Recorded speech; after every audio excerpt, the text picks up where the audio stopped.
আমি যখন অনেক ছোট তখন আমার বাবার সাথে আমি এক ওয়ার্কশপে গেছিলাম আমাদের স্কিমের ইঞ্জিন মেরামত করার জন্য। তো ওখান থেকে আমি লেদ মেশিনে অনেক লোহা কাইটা বিভিন্ন পার্টস তৈরি করছে। আমার কাছে খুবই ভালো লাগছে কাজ, শিকার প্রবল ইচ্ছা। যখন এসএসসি পরীক্ষা দিলাম, দেওয়ার পরে আমি ইঞ্জিনিয়ারিং করার চিন্তা ভাবনা ছিল, যে কোনোভাবে হয়ে ওঠে নাই। বাবাকে বলছিলাম যে বাবা আমি তো আর জেনারেলি আমি কিছু করতে চাচ্ছি না, টেকনিক্যাল আমার কিছু ভালো লাগে। বাবা বললো যে দেখো এখন তো আমার এটা করার মতো অ্যাবিলিটি নাই। তো তখন আমি আসলে আমার ওই খুব ছোটকালে যেটা দেখছিলাম এটা আমার মাথায় তখন কাজ করলো যে আমি আসলে এটা করলে মনে ভালো হবে। তখন আমি যেখানে আমার ভালো লাগা শুরু হয়েছিল সেই ওয়ার্কশপে আমি গেলাম, যা ওনাদেরকে আমি বিস্তারিত বললাম। তো উনি আমাকে এক সময় 2 বছর কন্ট্রাক্টে রেখে দিল। তো বাবার কাছে গিয়ে আমি বিষয়টা বললাম, তো বাবা আমাকে বকা টকা দিল। হ্যাঁ, তো বললো তুমি পড়াশোনা বাদ দিয়ে কেন তুমি এগুলো করবা, তুমি পড়াশোনা করো। তা আমি তো জেনারেলে পড়াশোনা করবো না। পরে একটা সময় আমার বাবা রাজি হলো, তখন সে আমাকে নিয়ে গেল। নিয়ে যাওয়ার পরে আমার যে মহাজন ছিল আমার উস্তাদ, ওনার সাথে কথা বলে তা উনি আমাকে 2 বছর কন্ট্রাক্টে রাখলো। প্রথম দিন তো আমি খুবই হ্যাপি, যে আমি একটা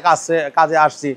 সেদিন আমার খুব স্মরণীয় দিন, আমি এটা শিখবো এবং আমি খুব মনোযোগ দিয়ে প্রথম দিন আমার পার হলো। তো আমার যে সিনিয়র যে আছে সে আমাকে আস্তে আস্তে দেখাই দিল এবং তাদের সাথে আমি খুব ভালো কিছু করলাম। মনোযোগ দিয়ে কাজ করার সুবাদে তারা আমাকে খুব ভালোবাসছে। লেদ মিস্ত্রি হইতে আমার মোটামুটি 6 মাস সময় লেগেছে। আমার ওস্তাদের কথা, লেদ মিস্ত্রির 6 মাসের ভিতরে তার ইতিহাসে কেউ হইতে পারেনি যা আমি এটা করছি। প্রচন্ড পরিশ্রমের ফসল এটা। ওখানে তো আসলে গাড়ির ইঞ্জিনের বা বিভিন্ন শ্যালো মেশিনের কাজ হইতো। তো এখানে কাজ যা ছিল প্রতিদিনের কাজ প্রতিদিন শেষ করে যেতে হতো। মোটামুটি 1.5 বছর কাজ করার পরে তখন আমাকে আমার যে উস্তাদ ছিল বললো যে ঠিক আছে তুমি এখন যদি থাকো তাহলে আমি তোমাকে কিছু বেতন দিব, যদি না থাকো তাহলে তোমাকে আমি দোয়া দিব। তারপরে আমি ঢাকায় আসলাম।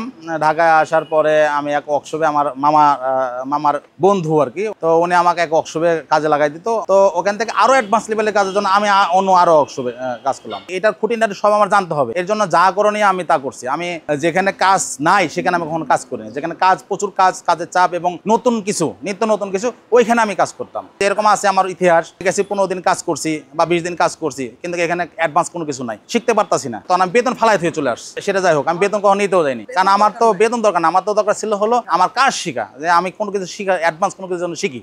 এইটার জন্য আমি আসলে দৌড়াইছি। তারপরে ওখানে দীর্ঘদিন চাকরি করার অবস্থায় মর্মান্তিক রোড অ্যাক্সিডেন্ট হয়। তো তখন আমার হাত এবং পায়ে ফ্র্যাকচার হয়, তখন আমার হাতে বেশি ক্ষতিগ্রস্ত হয়। তো তারপরে আমি মূল অস্ত্রটা আছে আমি এটা হারাই ফেললাম। কিন্তু আমার তো আসলে মেধা আছে, মাথা ঠিক আছে, মেধা আছে। তো তখন আমি চিন্তা করলাম যে আসলে এটা তো বড় ক্ষতি হয়ে গেল।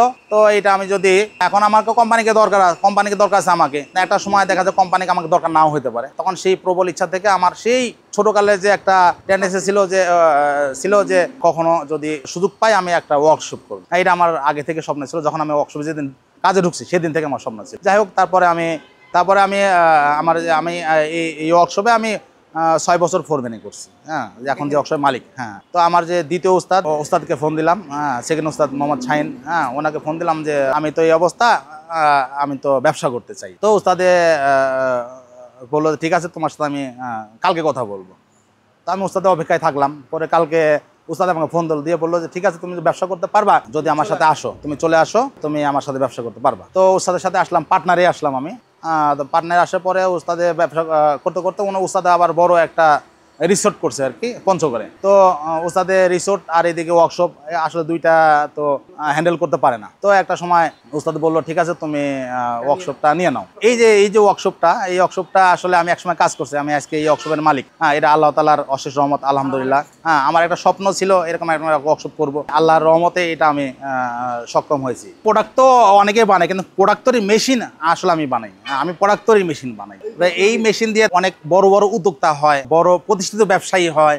আসলে একটা মেশিন তৈরি হয় মাথা থেকে। যদি মাথায় কাজ না করে তাহলে তো হাত কাজ করবে না। অবশ্যই আগে মাথা খেলাতে হয়, তারপরে হাতে তৈরি করবে। এটা স্টিল শিট করুগেশন মেশিন, ঢেউটিন মেশিন। এই মেশিন দিয়ে ঢেউটিন তৈরি করা হয়। এই মেশিন বানাতে 2 মাস সময় লাগে। কয়েল আনকয়েলার মেশিন, সকল মেশিন এইখানে এই ছাদের নিচে তৈরি করা হয়েছে। একটা ছাড়া তো আর একটা আসলে হয় না, সব একসাথে ইনভলভ করে করা হয়। এটা হলো প্লেনার মেশিন। এটা ঢাকাতে এত বড় মেশিন একটাও নাই। এইটা ছাড়াও একটা বড় মেশিন তৈরি করা কোনোভাবে পসিবল না।